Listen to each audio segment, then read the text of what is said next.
Hello and welcome back to the Checkpoint Reach podcast and the Indie Corner Game Reviews. I'm your host Luke Eldon, and here we take a look at the indie game titles that we have recently played and we review them as such. For these reviews I'm joined by Sud. How you doing, mate?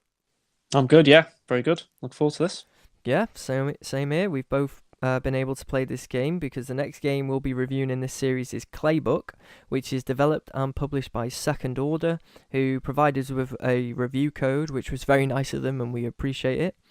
And yeah, you managed to get to play it on PS4. I got on Yeah, Xbox I was on One. PS4. Yep. Yeah. What did you think of this game?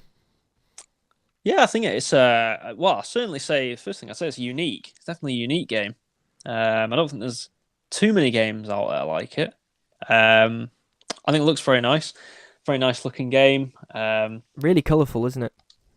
Yeah, definitely. Very colourful actually. I suppose you'd maybe expect that with the type of game it is, but yeah, I liked it.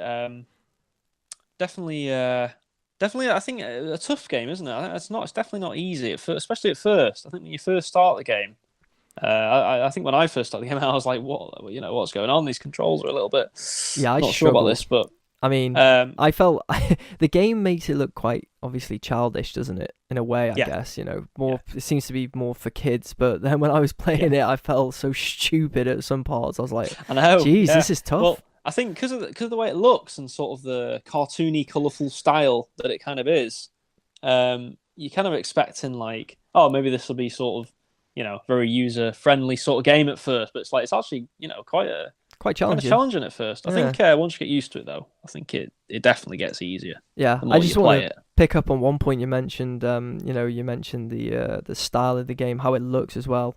Yeah. They've definitely taken inspiration from Toy Story. I am certain of it. That wallpaper with the clouds and the T-Rex Yeah, on the it's wall, and the kid looks a little bit like Andy, I guess, if you squint. I think yeah, they've taken maybe a little bit. inspiration, and not I a bad think inspiration to take, by the way. no, I mean it's great. That is true. Yeah, I've got to be honest. I was very impressed with the how it looked actually. Yeah, it's a very nice looking game. It is very nice looking. I think one of the things we should probably touch on is the physics of the game because it is a physics based game, and I think they work well for the most part. I don't know if you'd agree with that. Yeah, I agree. I enjoyed it. The physics, the physics aspect of this game they Mm. can be challenging, but that's also a good thing. It felt like a negative at first, but once you get Yeah, used to it, it's fun because I think the game's job is to make that part challenging.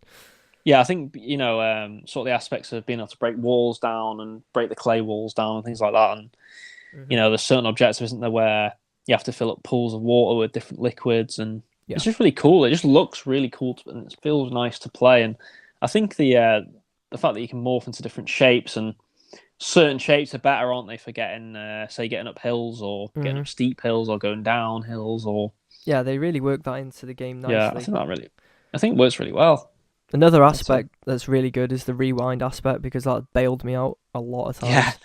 yeah. I think it's needed in a lot of levels, isn't it? Because there is times where you kind of get stuck and you're like, well, I actually can't really do anything now, so you kind of have to use the rewind to get back to a point where you can carry on. But I like that aspect of the game because sometimes, with certain games, you think you failed the objective and you're kind of like, oh, great, I've got to start all again from the start. But with this one, most of the time, and I'll say 99% of the time, there's always a solution because of this rewind aspect. Hmm.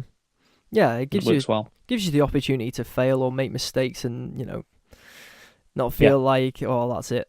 So it gives you that chance to correct them, which is also fun. yeah, Uh, definitely, definitely. I mean, it's going to be good for kids, isn't it? Helping them with problem solving. I, Yeah, definitely. Although I think the kids might have to have a little bit of patience at first because I certainly, couldn't imagine playing this as a kid myself because I don't know if I had the patience. But yeah, it definitely tests your patience at times. This game, which might be a surprise to hear, but I'd say so. But it's also in a way, it sounds kind of contradictory, but it's also in a way kind of relaxing in a certain way as well. Just the way it looks and stuff. mm, It feels nice to play, doesn't it? to be fair as well, sometimes levels are thrown in that are really easy in between, Yeah, that is true. so that It does throw helps. in some easier ones. Yeah, yeah, definitely, Yeah. definitely. But Um, that's again something else that we enjoyed about the game. yeah, Maybe some cons, objective settings could little bit repetitive. Yeah, I mean, I know it's thought hard with this style of game. it is. It can be, and I think a lot of the time you're kind of supposed to just explore a little bit the level, aren't you, and find things out for yourself. But yeah, I thought some of the objectives could have been maybe, I don't know, maybe some of them maybe slightly more challenging. Some of them maybe just to have a bit more to them. I thought some were repeated quite a bit, weren't they, as well? Yeah. Which is fine, but would have liked to seen a little bit more variety there. Yeah, I thought also the tutorial maybe could have been a bit better. Yeah, I think especially because at it's the the start of the introduction, game. isn't it, to the game? And it's Yeah, tough. yeah, definitely. It was definitely tough. The first 10, 15 minutes of the game, I was kind of like, what was going on here? But yeah, I think maybe a slightly more friendly tutorial at the start might have been nice. Just getting you introduced to different shapes and things like that. But Yeah. I mean, it's only a minor complaint with that, really. I think. Yeah, sometimes they didn't explain the shapes very well either. No, like what No, I some could do. You kind of Yeah, I just think kind that of could learn have on been the explained fly. But yeah, a little bit more. a little bit of nitpicks there. Yeah. Got stuck a few times when I fell into the ditch. Now this might not be a problem with the Yeah. game. This might just be a problem with myself. Well, it happened to me a couple of times as well, where even with the rewind, I kind of had to start again. But again, I think it's a small problem. I think, and to be fair, the levels aren't that long, are they? So it's not like No. you're going back miles if you have to start again. So No, it's not. But No. I think overall it's safe to say that we enjoyed the game. I was a bit surprised because when I first, when I was looking at the game, I thought, will I enjoy this game? It looks a bit kiddie, but it's all right to pick up and play for a couple of hours, isn't it? Yeah, I'd say so. I think it's a nice game to play in sort of short bursts. I don't know about playing it for more than maybe a couple of hours at a time, but I think a game you can play a few levels on. I did actually like the fact that one thing I would add as well. I like the fact that you didn't have to get 100% to carry on with the game. Yeah. I like that because some of the 100% things can be quite time consuming sometimes, a bit challenging. So it's nice that sort of sometimes when you get to 50% or 70% of the level, it does give you the option to carry on, which I thought that was really good actually. And there's obviously leaderboards as well for time runs, which is good. Yeah, I think I managed to rank once 634. Yeah, which is a my nice highest. little touch, isn't it? Because it adds a little bit of competition. So, It does. I think it's another important thing to note is that you can play the game in co-op as well. With 2-player co-op, I think it is. So if that's something you're interested in, that'd be good. Especially, I think, because I think it has local co-op, so that'd be good if you've got like a child with you or something, or if you're a father or mother, or you want to play the game. Yeah, definitely. I agree with that. What would your overall rating be? I think I would probably give it a 7 out of 10.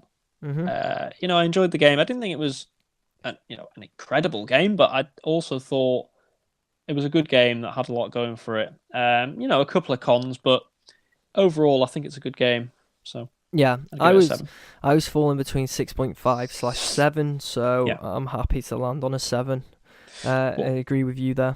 What would you say about the price of the game? It's on PlayStation 4 and Xbox One. It's $11.99. Yeah, I mean, I wouldn't personally pay that for it. I don't know. Maybe something closer to $5.99 region for me. That's personal though. Yeah, that's not for everyone, obviously. I think if you like these type of physics-based games, or you've got children that you think would enjoy the game or something like that, I think it could be worth the price. I would personally say I'd maybe wait for a sale, maybe till it goes to maybe $7.99, something like that. But I don't think it's an extortionate price they're asking for by any means. No. But I think maybe it could. Maybe if you're on the fence about the game, maybe you could wait for a sale. But I think there's definitely some enjoyment to be had from the game. Yeah, and it can definitely let your creativity flow. That's for sure. Anyway, this game's available on PlayStation 4, Xbox One, Steam, and Nintendo Switch. And that covers our Claybook review. So remember to subscribe for more gaming content each week. Give our video a like and comment below with your opinions on Claybooks or your opinions on the review. You can also follow Checkpoint Reach podcast on social media on Facebook, Twitter, and Instagram at ChetReachPod. You can also follow me and Sud on social media if you really want to. Where can people find you on social media, Sud? You can find me on Twitter at David10Spud. Lovely stuff. You can find me on Twitter and Instagram at Leld, LEL3Ds, add a 9 on the end for Instagram. And yeah, that's the Claybooks review. Thanks for joining me, Sud. Have a good week, and we'll chat again soon. Bye. Okay, bye.